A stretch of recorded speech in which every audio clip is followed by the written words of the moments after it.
John King USA, CNN, weeknights 7 Eastern.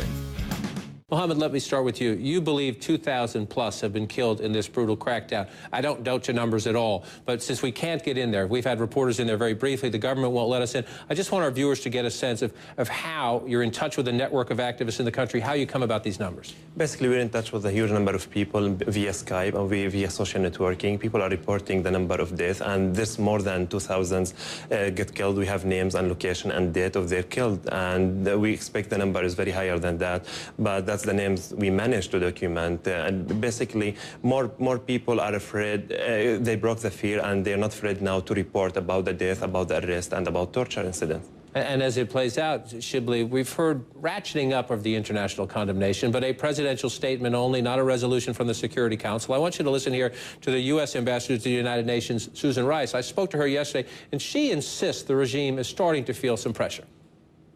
Is there any evidence, Ambassador, any evidence at all that President Assad feels enough heat to even think about stepping aside? Well, he's certainly feeling more and more heat, John, with every day. The heat is coming in various forms. The economy is crumbling. The people of Syria are rising up in city after city, day after day, night after night, making plain that they are determined to forge a future of freedom and democracy, and that does not include Bashar al-Assad. Really, though? I mean, he is killing his own people. We saw more images today. It seems that his reaction is to intensify the crackdown, not to think about leaving. No question. Look, I mean, if you look at it from his point of view, first of all, he'd rather be where Gaddafi is, not where Mubarak is, not in a cage, for one thing. He can assume that there will be no military intervention against him. There won't be from anybody from the outside. An international resolution that might come from the UN is unlikely to materialize if it is strong because of Russian likely veto.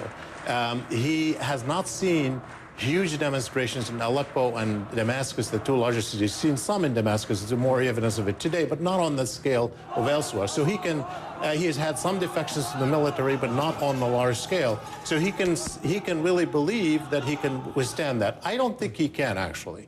I think he's now at a point of no return for a number of reasons, because it's a battle of wills. And even if he doesn't feel the heat directly, all of this is emboldening the people. It's a battle of wills. The public is out there. The barrier of fear has been broken. It's expanding to many different cities. It's very hard to turn around. And you met with the Canadian foreign minister today, I think I have that right. And so what are you looking for in terms of from the Human Rights Committee? If Russia and China won't sign on to a tough UN Security Council resolution, that means no sanctions from the United Nations Security Council. What can everyone else do? They can push more for sanctions, and that's the word for Foreign Minister, Canadian Foreign Minister. There's a crack in the wall with the Russians, and let's push now and to make this crack bigger and bigger. And I met with Secretary Clinton 2 days ago as well, and that's what we asked Secretary Clinton, that we need President Obama to say publicly he has to step down. That's and what's her explanation? Why won't he? She asked 3 questions about the unity of the opposition, about the minority joining or not joining the protest, and the political vacuum of the president absence, and we addressed those 3 issues with her. And I think her statements, the strong statements in the last 24 hours, was based on the view and the explanation we provided. And we asked Canada, especially Canada, because U.S. has no oil and gas companies working in Syria. We're working now with Europeans and Canadians to impose oil and gas sanctions, because I think the economy factor is going to be a key factor. When the government cannot finance this military operation, I think we're going to win this battle. And you make an important point, I think, when you make rather be like Gaddafi than like Mubarak. I want to follow up on that in a couple ways. But first, the Arab League was key to the U.S. and the NATO operation in Libya, because the Arab League said he had lost its legitimacy. The Arab League has been silent when it comes to Bashar al-Assad. Why? Well, I think it's complicated, but it's not just the Arab League. I mean, in the Gaddafi case was always a unique case. In part, there was so many different factors, including score settling with Gaddafi, like with Saudi Arabia, essentially settling scores. But the interesting thing is that you had public opinion, Arab public opinion, supporting international intervention. You do not have it in the case of Syria. Even people who are angry with Syria, you don't find the public opinion pushing for a military intervention by the international community. They want pressure, but they want international intervention. I think in the Gulf states, obviously, they're also worried that ultimately, they're not yet comfortable that this is not going to come back to haunt them. And this has been the interesting situation, particularly with the case of Syria.